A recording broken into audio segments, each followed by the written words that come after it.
Hey guys and gals, Never here from Drinkwing Gaming, and some of you on Twitter, the Gaming Drag. Today I'm coming back at you on a Let's Play episode of Devil's Gambit.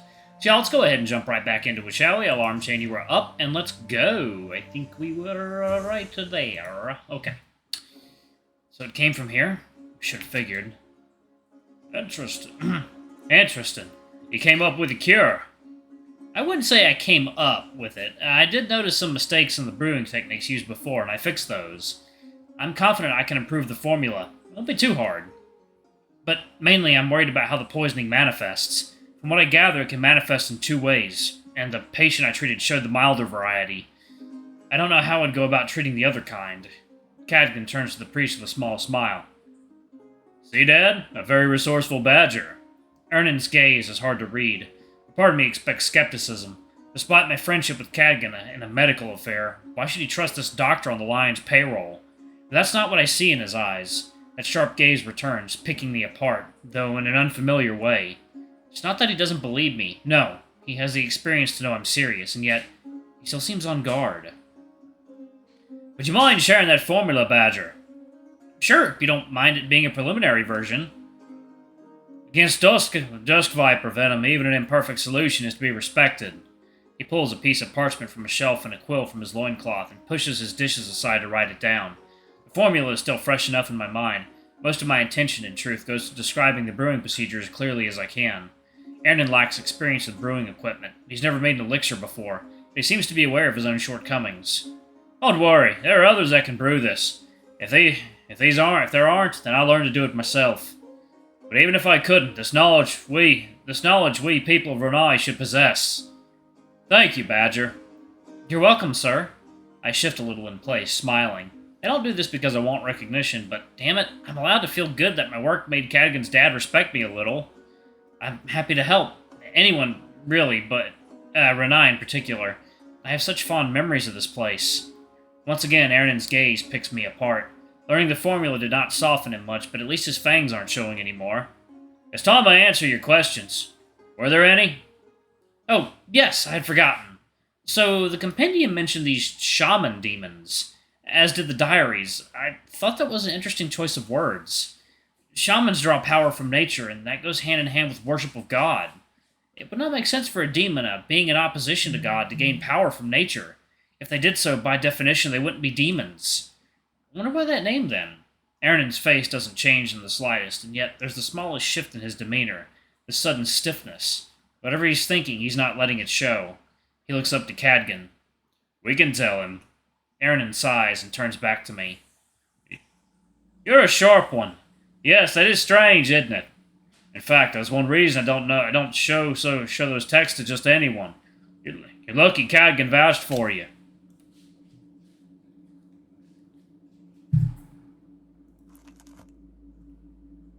Thought like this weird droning suddenly in the background. Oh? Well, the people of Renai are very open about the, let's say, demonic heritage of our land. Some tales are too taboo even for us, Hector. He takes a sip of his water. Tales that are better off buried in the depths, forgotten. And you're telling me this detail betrays such a tale? Aye, it's the first step down a dark path. Last time Manolino called the Inquisition, I took extra care in hiding these books from them. I was worried they'd destroy them, you see. It's a tiny detail, one most people won't pay any mind to, or will write off as a strange choice for a name. But it's meaningful enough that there was a risk. But what does it mean? The two wolves exchange another meaningful glance. Ernan then pushes his empty plate away and leans back, using one arm for support. Do you know what a dark god is? Or maybe you heard the term hidden god instead. Dark god? Let me warn you. This is the kind of thing you can't tell the lions or anybody about, but especially the lions. If it reaches the wrong ears, either the Duke or the Inquisition will skin you alive and hang your bloody corpse by the town's entrance. Whoever gets to you first. Still want to hear it? It's too late to worry about crossing lines, isn't it? I nod. Badger, let me ask you. What is this, really? And as he asks this, he opens his arms, as though calling attention to our surroundings. Not the shrine's walls, the town, the colony beyond, or even the continent, but divinity. The miracles of nature all around us. Nature. Right.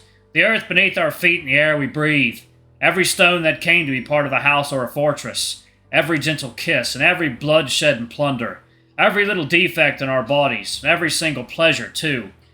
It all is of nature's design. No, is nature making itself manifest. What do we struggle for if not for the love of life?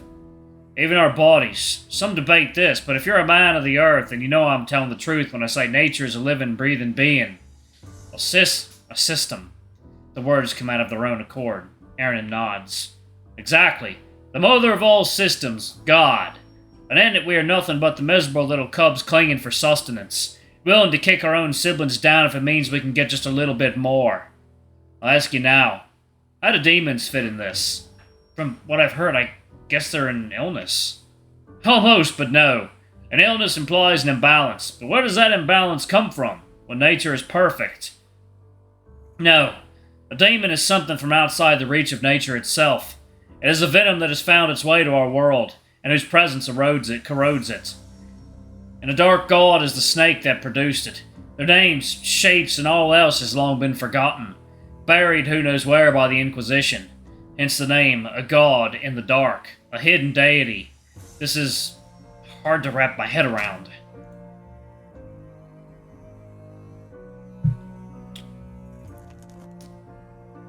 Well, it is mind-boggling at first. Think of the valley, Hector.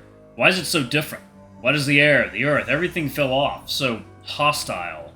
It's because it's the work of a different god, or system as you say. One that is incompatible with ours. Are demons the means through which these gods spread, then? Sometimes, yes. It depends on the dark god, really. Some don't produce demons because they have a different way to spread. Even in a sea of abnormality, Renai's dark god is an odd one. Demons infested the Eye Valley once, yet they never went out of it, only reacting to trespassers. Maybe Renai's dark god just wants to be left alone. Or maybe it's just a lazy god. The old man cackles, and as he takes another gulp of water, I'm rubbing my chin, mulling over their words. If I understand this right, the dark god you speak about is still in the valley? Yes, right beneath our feet. And it's imperative that its slumber remains uninterrupted. The valley, its opulent bed, must not be disturbed. The Duke's so-called expeditions endanger us all. Is Minol aware? What about the Inquisition? They must know. Of course they know. How could they not, with all the legends? The Inquisition thinks the Dark God has faded away along with the demons. They're nothing more than blood knights. Take away their pristine armor and all that's left is filth and shit. Dregs of men. All I can do is mince demons into pieces. They couldn't detect the Dark God if it stuck a tendril up their asses. And Minol is mad. He doesn't care if his ambition puts him and everyone else in peril. If he found his coveted evidence that a demon sabotaging his expedition, the situation will become more dire. We'd be looking at an army marching into the Eye Valley, disturbing it further. You taught me an invaluable secret tonight, Badger. An antidote to Dusk Viper venom, even if imperfect, is no small thing. If this secret is greater still, I speak of it only because my son has placed his utmost trust in you. That is all I know. Damn. The Dark God slumbers. Dinner is over. After Cadgan collects the dishes, Aaron gets up, snapping a dozen bones back in place, and prepares his pipe. Are you going back to town, my son? I planned on staying, actually. I recall we were supposed to assess the stars, and I thought tonight would be appropriate. But that was before Hector told me he meant to visit. I should escort him back to town. If it's alright, we could do it another night. No, you don't have to do that. The path was clear. I can make it back on my own. Are you sure? It's fine. You don't have to worry about me. I'm a resourceful badger. That indeed you are. Still, I can at least accompany you part of the way. The forest is tricky at night. I know your eyes aren't as good as your nose. Not to mention, who knows what lurks out there at night. You drive a hard bargain, if I had no other choice. All right, Dad, I'll be back shortly. You can go ahead and bring out the star maps. Yes, take care on the way back, Hector. Don't get kidnapped, eh?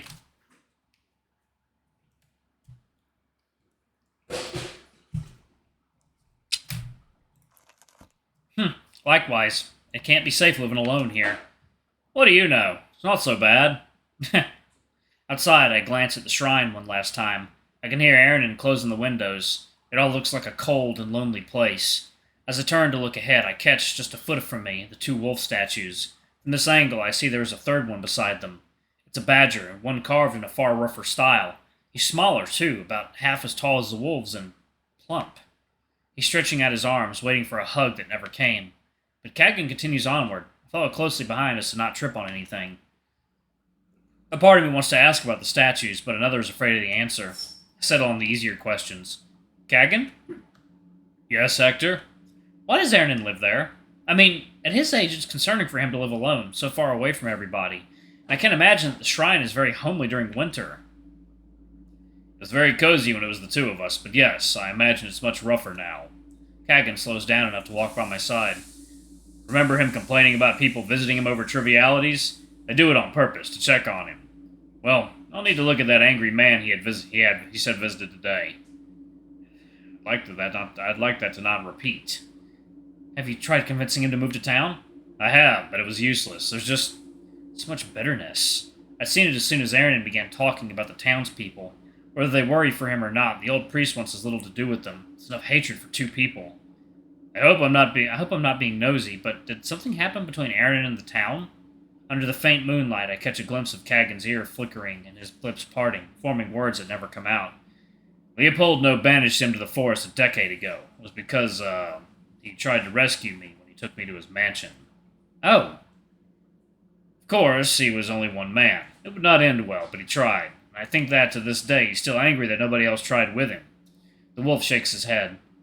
Knowing him, he must be asking himself why are they trying to help him now, when they couldn't do the same for me.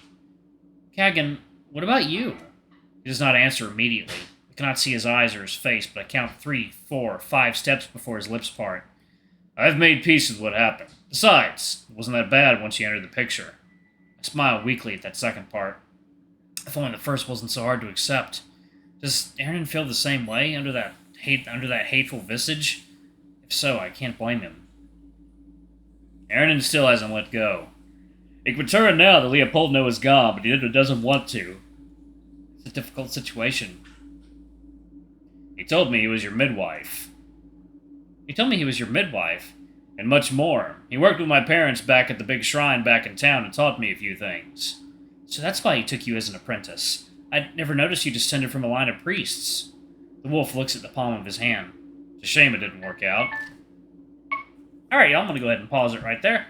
Thank y'all so much for watching. Don't forget to like, comment, subscribe, ring that notification bell, and check out our Patreon, YouTube memberships if you can. It always helps. Anyway, I love you all, and I'll see y'all in the next video. Bye-bye!